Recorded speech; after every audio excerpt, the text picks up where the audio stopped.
beharrezkoa dela zalantzarik gabe militantzia, eta beharrezkoa dela elkarlana, ez? Nolabait, alako bulkada batek, edo alako herri prozesu batek ezinbestean ezberdinen arteko eta sektore ezberdinen arteko elkarlana ere eskatzen dituelako, ez? Hor, aipatzen da, ere baita ezker independentismoa hazi eta indartu egingo dela. Horretarako zer eskainiko zaio gaur egun ezker independentismoaren parte ez den pertsona bati? Gure proiektua, esango nuke, ez? Gu komentzituta gaude, gure proiektua dela, ez? Herri honentzat eta beraz herritarren gehiengoarentzat proiekturik erakargarriena. Eta erakargarriaz aparte, ziur asko herritarren behar izan eta kezkei ondoen erantzuten diena, ez? Zentzu horretan, uste dut ezker independentismoak azkeneko urte hauetan, eskaintza politiko oso sakona egin duela, orokorrean, esango nuke herri honi burujabetzaren bidean eta bere askatasunaren bidean, bide hori urratzeko eskaintza bat egin diola, baina hortik aratako esango nuke arlo programatikoan edo esparruko eremu horietan, izan euskalduntzaren eremuan, hezkuntzaren eremuan, industriak behar dituen egitekoetan, etxebizitza arloan, eremuz eremu ezker independentismoak herri honi eskaini diola eta gehiengo herritarrari eskaini diola, ez, bere proiektua, bere proposamena, eta uste dut bere zabaltzea edo ez, herritarrak gure proiektura batzeko bidea hori izango dela aurrerantzean ere, ez? Gure proposamenak aurkeztu, eskaini, ez? Benetan herritarren kezka eta beharrei erantzuteko proposamenak, eta hortik gehiengoak, nolabait ezker independentismoaren proiektura erakarri, ez? Eta gaur egun xede talde horiek zen mugimendu edo alderditan daude?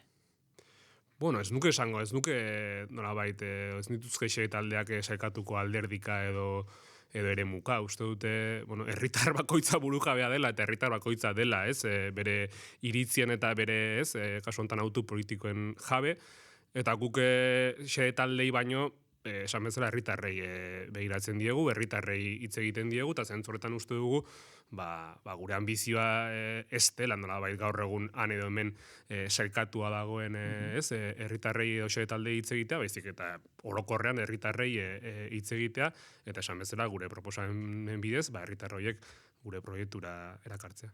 Baina, bintzate, ez dakit, ultraeskuineko ez dut uste izango denik, burura bote prontoan etortzen zaizkit, baten batzuk izan daitezkela abertzaleak, Eusko Alderdi Jeltzaletik datuzenak, beste batzuk, Podemosetik, Ezker Konfederala. Bai, nik uste dut, horrek, nik uste dut zure galdera horrek ere eramaten gaituela, Ezker Abertzalearen posizio historikora, edo ez, erroko nolait auto historikora, ez da hori da, gure proposamena bada abertzalea eta ezkertiarra, eta zentzoretan uste dugu, nolait bi horien uztarketa horrek erantzuten diola ondoen, ziur asko batetik herri honen askatasun nahiari eta aspirazioei, eta bestetik baita ere, esan bezala, mundu justuago baten eta herritarren eskubide eta askatasunak nolabait irabazten joatearen nahi hori, ez beraz, ziur asko gure proposamen horiek ziurrenik bi jatorri horiek edo bi jatorrietatik edaten duten herritarren gana, ez, iristea da ziur asko errezena edo logikoena, eta zentzorretan uste dut ziurrenik azkeneko urtetan ere egon diren hauteskunde tendentziei begiratuta ere soziologikoki esango nuke ezker independentismoa zuk aipatzen duzun bi eremu nagusietatik hazten ari dela, ez batetik, abertzaletasun tradizional hortatik, ziur asko, igual iraganean ere ez, EAJ bozkatu izan duen jende bat, edo EAJaren bueltan egon izan den jende bat, eta baita ere, ziur asko, momenturen batean, edo besteren batean, ezker espainolari ere, boto amar izan dion jendeen aldetik. Ponentziak nabarmentzen du ere bai, eraldaketa politiko eta soziala posible dela. Ez dakit, hau, denborei dagokionez, nola ikusten duzu? Alik eta azkarren etorri beharko litzateke eraldaketa hori, orainik denbora dago, nazioartean ere ikusten dugu egoera katramilatxu dagoela, zakit, nola ikusten dituzu denborak? Ponentzian ere aipatu dugu, munduko egoera edo kontestu globala, aski kontestu zaila dela edo egonkorra dela, ez? Peio Txandenok esan izan du, Londresko auzoa garela, ez, zutan dagoen mundu batean, ez, eta horrek ematen digu pixka bat, iruduia, batetik munduaren egoera zein den, eta bestetik gure herriaren nolabait dimentsio ere zein den, zegia da, mundu munduaren baitan oso txikiak garela, ez, herri gisa, ez. Edozein kasutan guk ponentzian ideia bat azpimarratu nahi izan dugu, eta hori izan da, munduaren joera nahi bada autoritarioaren kontrakarrean Euskal Herrian badaudela, ez? Baldintza sozialak, politikoak, sindikalak, komunitarioak eta instituzionalak sakoneko eraldaketa prozesuei bide emateko, ez? Herri hontako sindikagintza maila, herri honetan ezkerreko nolabait indarrok daukagun nolabait presentzia, herri hone daukan herrigintzarako sen hori, badaude baldintza batzuk eta realidade batzuk, esan bezala munduaren bilakaeraren kontrako norabidean, herri honetan bestelako ezaugarritako prozesuak abian jartzeko moduko ezaugarria baditu. Beraz, denborak eta erritmoa baino gehiago, lehen esan dudana, ez? Lehenik eta behin horrek eskatzen digu diagnostiko partekatuak egitea sektore eta ezberdinen artean, eta bigarrenik eskatzen digu estrategia, militantzia eta elkarlan esparruak aktibatzea.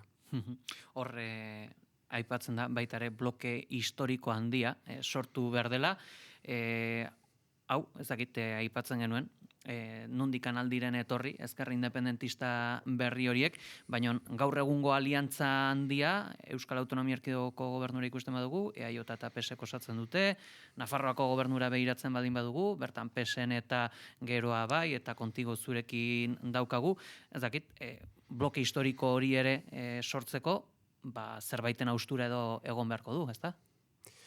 Honetaz ere askotan hitz egin izan dugu, ez? Guk antzematen dugu, esango nuke batez ere EAen, zuk esan bezala Nafarroa garaian erraiteta bestelakoa da, Nafarroa garaian lortu delako, ez? Azkeneko 2 legegintzaldietan, alternatiboa den, kakotxartean bloke bat edatzea, ez? Gobernuaren parte izan diren indarren, eta gobernuaren parte izan gabe ere, nolabait, aldaketa horren apustua egin dugun artean, ez?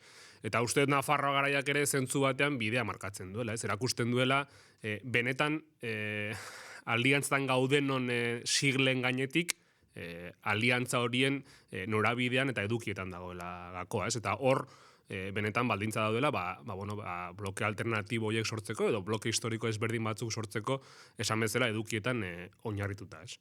Aldiz EAen ikusten duguna da, kontrakoa, ez? Ziur asko, interes alderdikoiak gaienduta, kasu honetan EAJak eta PSek, esan bezala, euren interes alderdikoiak lehenesten dituztela edukietan eta herri proiektuetan aurrera egitearen aurretik, ez? Eta dagoeneko, azken asteotako albistea ikusita ere, ez dakiguna oraintxe da, EAJ eta PS zetan dauden ados. Ze atzo zen Pasaiko portua, eren egun delitu egileen jatorria publiko egitean inguruko iritzi ezberdinak, eren egun aurrerago etxebizitzaren inguruko iritzi ezberdinak, eta horrek horren atzean biztan geratzen dena da, nolabait konbenientziazko aliantza bat dela, benetan proiektu partekatu bat eta norabide partekatu bat duena baino, ez? Beraz, gure autua argia da, ez? Norabide politikoan jarri behar du fokua, edukietan jarri behar du fokua, eta uste dugu egungo aliantza eta bloken nolabait eraketa hori, norabide horrek aldatuko duela, edo norabide horretan aldatu behar dela. Akaso, eramango dugu ere gaurkotasuneko adibide zehatz batera gora bera hauek, estatus berriaren eztabaida ematen du atzeratu egiten dela, eta hor, diskrezioagatikan ere, ez da ez dakigu, zer nolako ondorioak etorriko dire, baina posible izango da hor EAJ, EH Bildu eta PSren arteko akordio bat? Uste dut, alako prozesu komplikatuetan azkenen ari gara, ez? Hiru tradizio politiko ezberdinen arteko balizko adostasun batetaz, ez?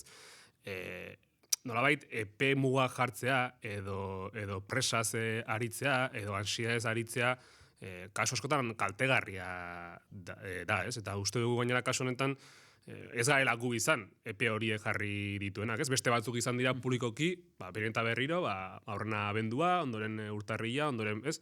Etengabe, nolabait, balizko adostasun horri epe muga jarri diotenak. Uste dugu guk, askotan esan dugun bezala honek eskatzen duela diskrezio handia, eskatzen duela lan pribatu handia, ezker independentismoa bere eskutan dagoen guztia jartzen ari da, adostasun hori posible izan dadin, diskrezioz ari gara, eta gugati behintzat ez da izango. Ez. Aldiz, epe muga izan daitekena da, Pedro Sánchezen legegintzaldia amaitzea, eta ostera, beste kolore bat izatea Moncloan.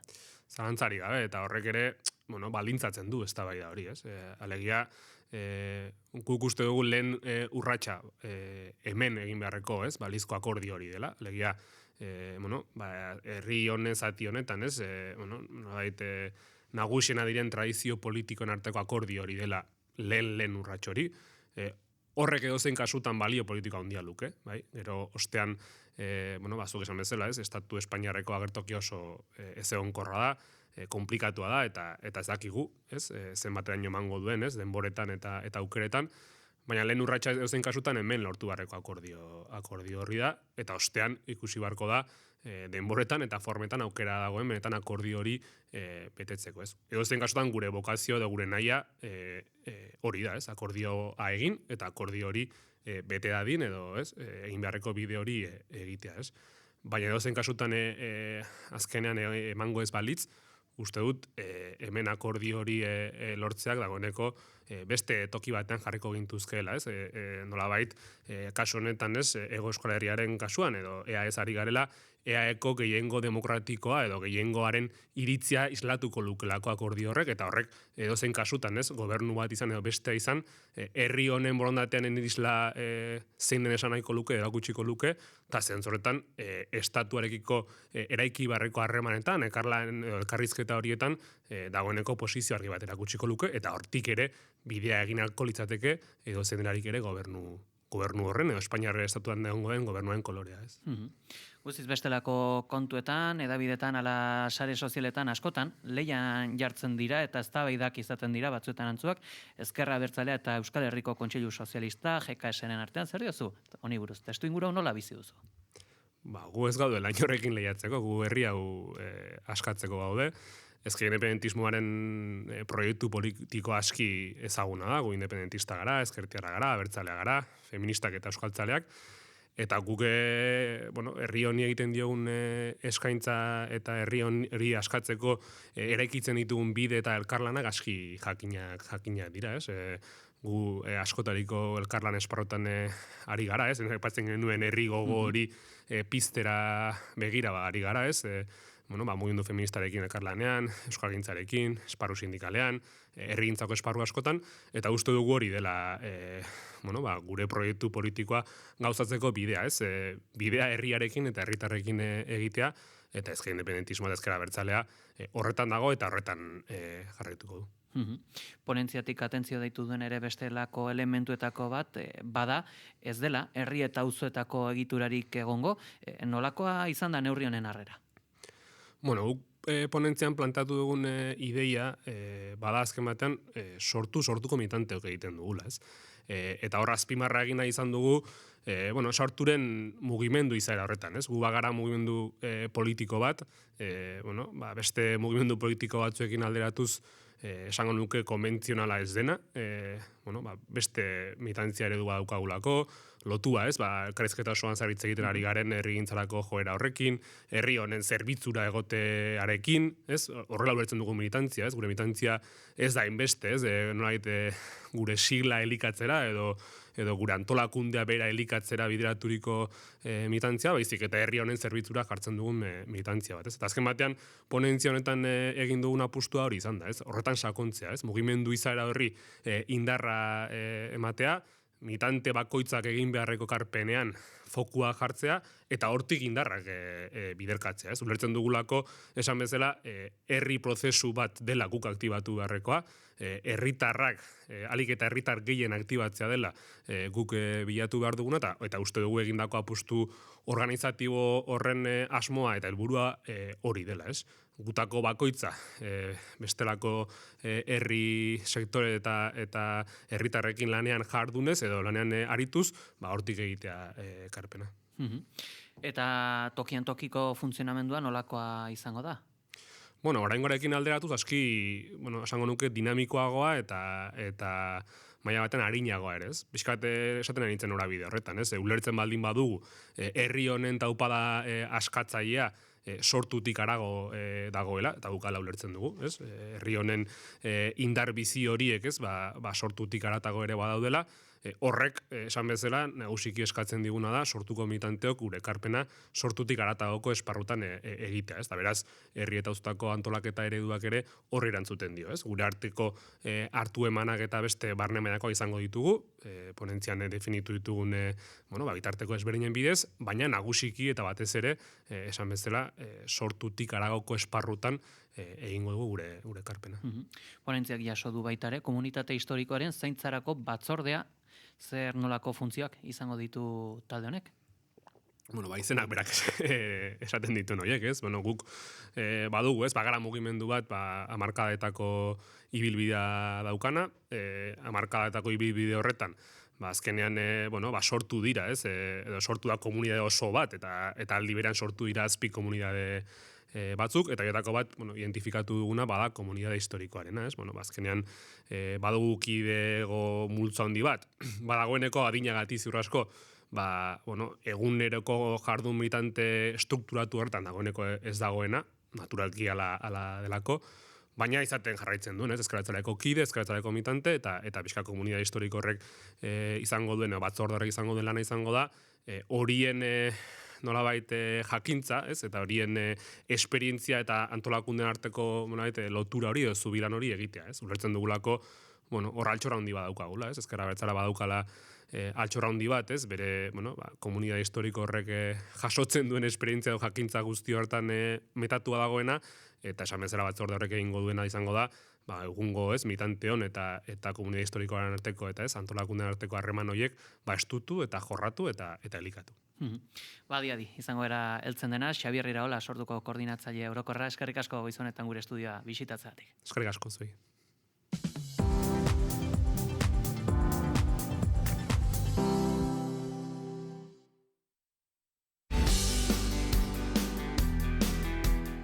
Zazpi dira bekatu kapitalak. Zazpi